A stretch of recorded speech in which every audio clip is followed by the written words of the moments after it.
முன்னாள் முதலமைச்சர் ஜெயலலிதாவின் மரணத்திற்கு பிறகு அனைத்திந்திய அண்ணா திராவிட முன்னேற்ற கழகத்திலும் தமிழக அரசியலிலும் ஆட்சி அதிகாரத்தை கைப்பற்றுவதற்காகவும் கட்சியை கைப்பற்றுவதற்காகவும் பல்வேறு முயற்சிகள் தொடர்ந்த வண்ணமே இருக்கின்றன. சசிகலா குடும்பத்தினர் அதிமுக கட்சியை இதுவரை தங்களது முழு கட்டுப்பாட்டில் வைத்திருக்கிறார்கள். எடப்பாடி பழனிசாமி தரப்பில் ஒரு அணியும் ஓ பன்னீர்செல்வம் தரப்பில் ஒரு அணியும் இயங்கினாலும் இதையும் தாண்டி திவாகரன் ஆதரவாளர்கள், தினகரன் ஆதரவாளர்கள், இளவரசி ஆதரவாளர்கள் என்று பல்வேறு பிரிவுகள் அதிமுகவுக்குள் இருக்கின்றன.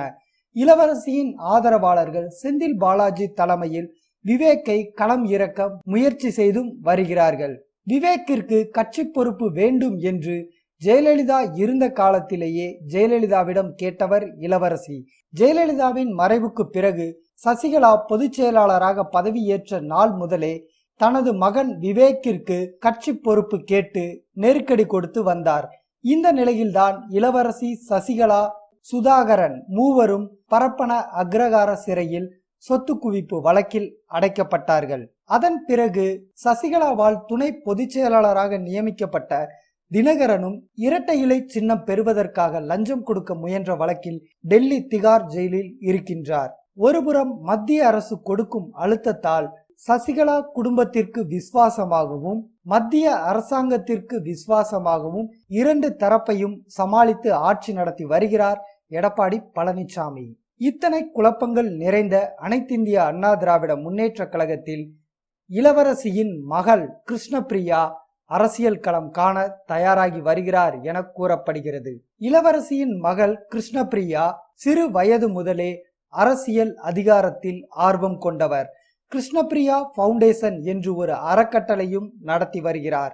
சிறைச்சாலைக்கு செல்லும் போது டிடிவி தினகரனை துணை பொதுச் செயலாளர் பதவிக்கு நியமிப்பது என்று முடிவானதும் இளவரசி குடும்பம் சசிகலாவிடம் கண்ணீர் மல்க, அம்மாவின் ஹைதராபாத் வீட்டை கவனிக்க போனதால் தானே என் கணவரை பறிகொடுத்தேன், உங்களுக்காக கையெழுத்து போட்டதால் இப்பொழுது சிறைச்சாலைக்கும் போக போகிறேன், அரசியல் ரீதியாக என் குடும்பத்திற்கு நீங்க என்ன செய்தீர்கள் என்று கெஞ்சியுள்ளார். அதனை பார்த்து வருத்தமடைந்த சசிகலா, கட்சியை தினகரன் பார்த்து கொள்ளட்டும், சொத்துக்களை உங்கள் பொறுப்பில் வைத்துக் கொள்ளுங்கள் என்று போயஸ் கார்டன் சாவியையும் பயனூர் சிறுதாவூர் பங்களாவின் பிரதான சாவிகளையும் இளவரசியிடம் ஒப்படைத்து உள்ளார். அந்த சாவிகள் தற்போது கிருஷ்ணபிரியா கைவசம் உள்ளது.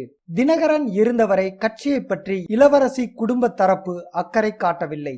ஆனால் தினகரனும் சிறைச்சாலைக்கு சென்ற பிறகு சொத்துக்களை தங்கள் கட்டுப்பாட்டில் வைத்திருப்பது போல கட்சியையும் தங்கள் வசம் கொண்டு வர வேண்டும் என்று கணக்கு போட துவங்கிவிட்டார்களாம். தனக்கு நெருக்கமானவர்களிடம் சசிகலா அத்தை இனி அரசியல் செய்வதற்கு வாய்ப்பு இல்லை, தினகரனுக்கு ராகு திசை என்பதால் அவருடைய அரசியல் வாழ்வும் முடிவுக்கு வந்துவிட்டது, அதனால் இனி நான் தான் அரசியலில் இறங்கப் போகிறேன் என்று கூறி வருகிறாராம் கிருஷ்ணபிரியா.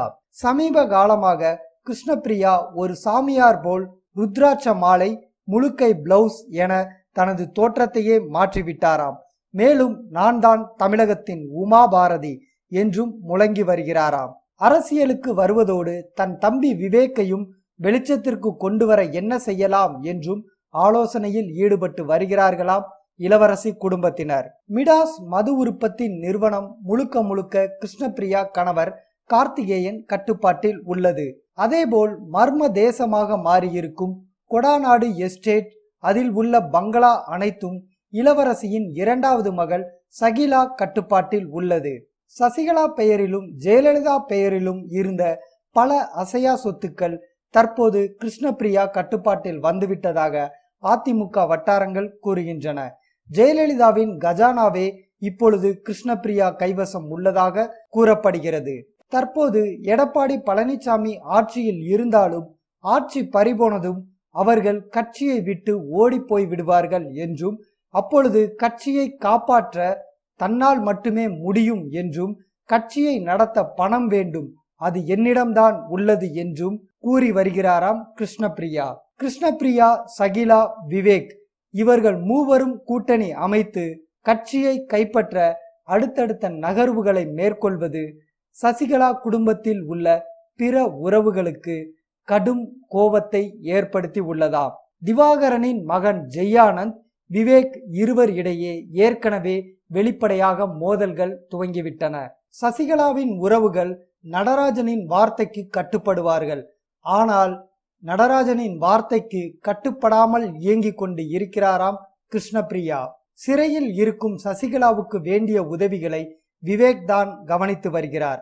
அதனால் இளவரசியின் குடும்பம் தற்போது அதிமுகவில் ஓங்க துவங்கிவிட்டதாகவே கூறப்படுகிறது. எடப்பாடிக்கு எதிராக செந்தில் பாலாஜி தலைமையில் எம்எல்ஏக்களை திரட்டும் பணியை விவேக் ஏற்கனவே துவங்கிவிட்டார் என்ற செய்தியை பார்த்தோம்.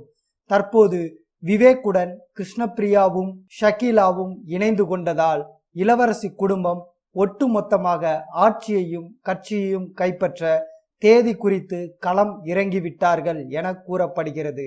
தமிழக அரசியலில் அடுத்த கட்ட பரபரப்பு ஆட்டங்கள் துவங்க இருக்கின்றன என்பது குறிப்பிடத்தக்கது. நடப்பது என்ன பொறுத்திருந்து பார்ப்போம்.